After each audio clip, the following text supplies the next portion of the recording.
Good morning, good evening, or good night to lovely people watching. In today's video, we will be speaking about being broke. This is part 3 of the mini series going on about top 5 things men should go through in order to get a better perspective and understand life. If you can avoid these phases in life and learn from others people's mistakes, then you get a massive advantage. But at times, I also believe that there's a few things in life you should go through yourself in order to get a personal experience rather than seeing it from a bird's eye view or someone else's perspective. Right here behind me, I have my Warhammer collection. This is my new version. The old version is gone and sold. And let's start off with the story then. From the beginning. When I had $16 in my bank account, $0 in my savings account, I realized something was wrong. I had spent all my money on complete utterly bullshit. Hobbies, food, nights out, and I had to pay for my own mistakes. Then came the moment of realization. When rent was due, there was no food in the fridge. I couldn't go out and have fun anymore. I had zero life savings, and I had nothing to spare. Do you know what happened? I cried. Because I had been an idiot and a fool of sabotaging myself with everything that I have. Do you know what happened? When I was broke and rent was due, utilities was due, other bills had to be paid. If not, over time, over a long period of time, the bank, the government would come to my place and force me to self-stop. Worst case scenario. But I was lucky because I decided no, it was a switch for me, and I decided I had it. So I decided one of my hobbies has to go. So my old Warhammer collection had to go. Every single Dreadnought, Titan, minifigure, you name it, had to go. I sold everything in less than 24 hours. But I was still broke. You might be thinking, well, wait, hold on. But you sold your Warhammer collection in order to get the money to survive. Yes, but with the money I earned from that old collection, every single bill and everything was paid off. But then I was back at zero. But I was now broke with experience and zero bills. So what I did was I also sold partially of my Pokemon collection in order to have money to go through the rest of the month because I blew through the last paycheck. That was the moment for me when a switch flipped in my mind where it was like, wow, all those years spent building a collection, investing my time into painting, buying, trading, all these sort of things, it felt wasted because I had to live in order to survive. I had to survive by selling everything of possessions. But then I also learned something. Everything you see around you is just materialistic possessions in this life. And it serves a purpose. My bed is for me to sleep on. Or fuck. In order to get 8 hours of sleep. My collection serves its purpose by having a hobby, by using parts of my brain in order to be alive. What I mean exactly by that is you need a hobby to dislocate from reality in order to reconnect with it. Unplug in order to plug in. But I learned so many valuable lessons. I could stand here for hours and on and speak about it, but I learned that every single thing that I held value at the time, it's gone. When I started to build from the ground up again, and I started with my new collection, and I did things a little different where, like you can see at the top there, Age of Darkness, Ninth Exterior, I made that.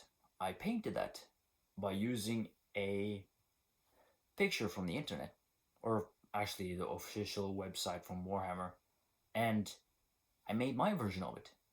And it makes me happy because, to be fairly honest, it's just if you really think about materialistic possessions, it's just wood, nails stapled together, piece of plastic, and paint on it.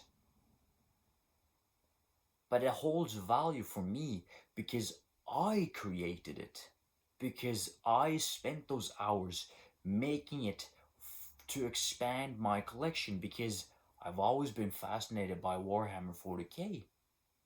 So then I did something about it.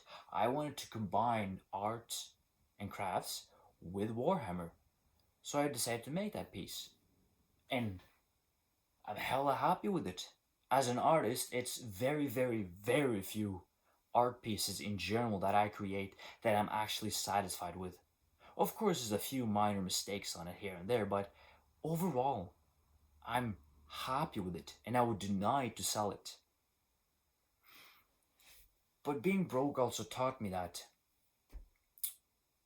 I didn't appreciate things for what I really had. When I was broke, I started to think, I need to get money, I need to get money, I need to fucking get money now in order to pay for shit, in order to exist, in order to live.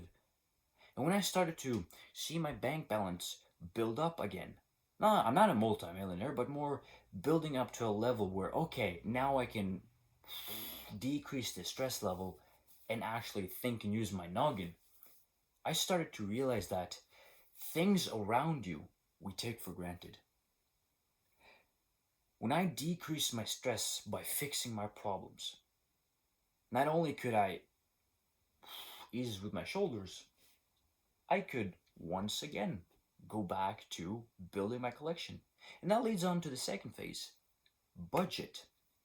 With every single paycheck that goes into your account, every dollar that goes into your bank account, put it to use. I follow the 70 30 20 rule. No, sorry, 50 30 20 rule. 50% goes to expenses. You get a bill, I pay it off just to get it out of the way. My phone bill, immediately get a notification on my phone. Your bill is due, pay it off immediately, not going to think about it. When rent is due, pay it off. Essentials, every single paycheck that you get, that 50% of what you've earned and spent your hours on immediately goes to things that are essential. Food, rent, bills, utilities. Immediately pay those off, get it done. The next 20%, no, sorry, 30% goes to savings and investment. Now that you bought the food, now that you paid the bills, those 30% I would divide into two 15%.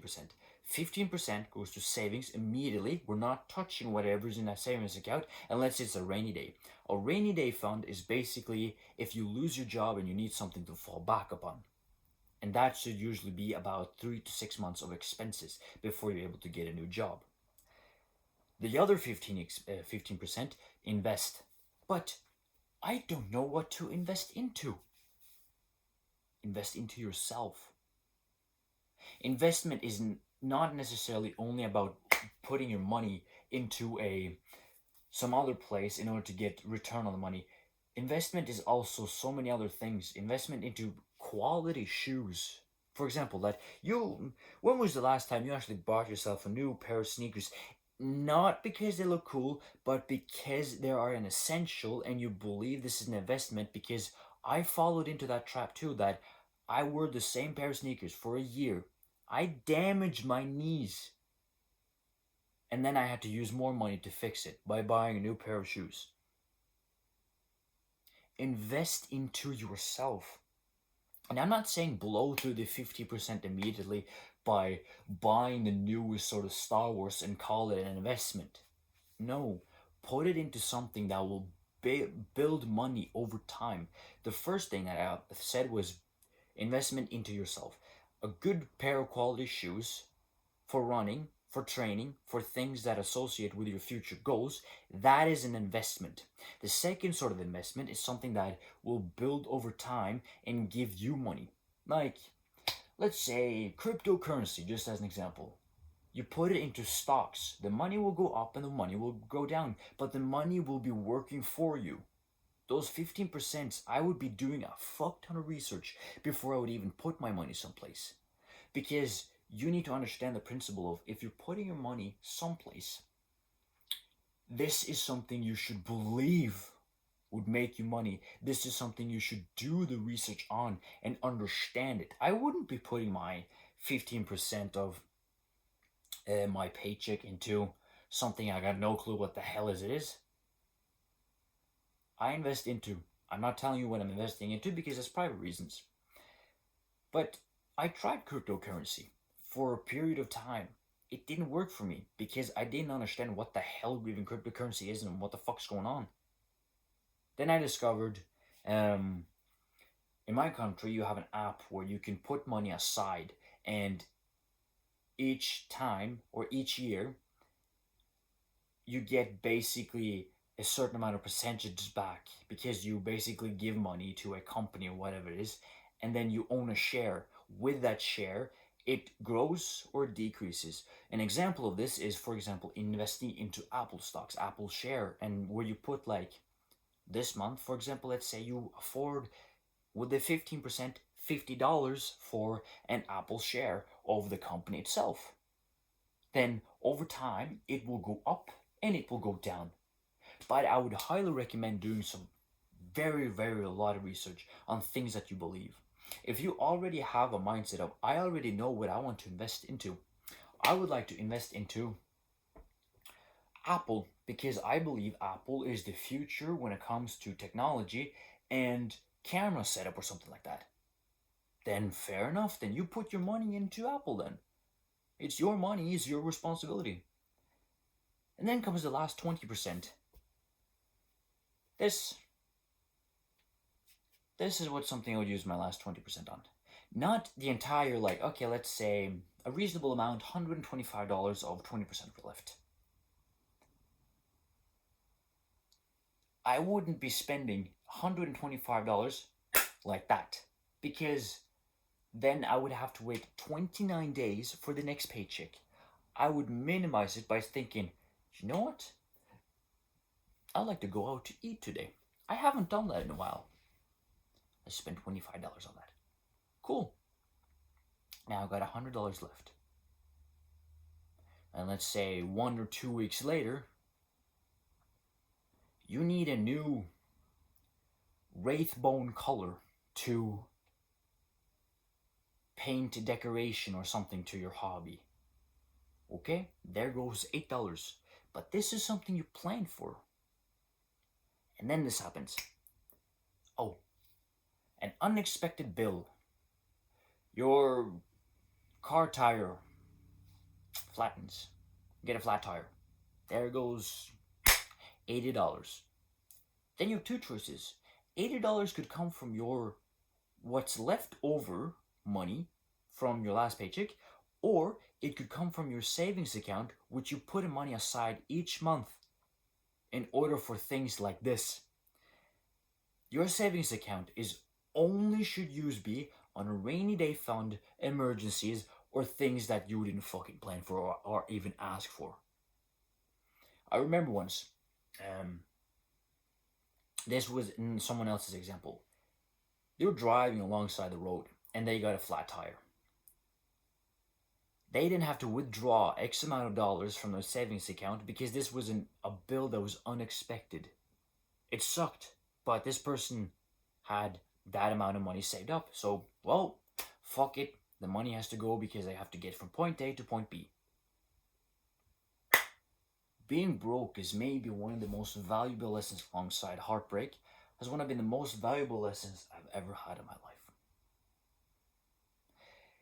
Now that being said and done, it is you versus you. Fuck everyone else, but seek guidance when you need it.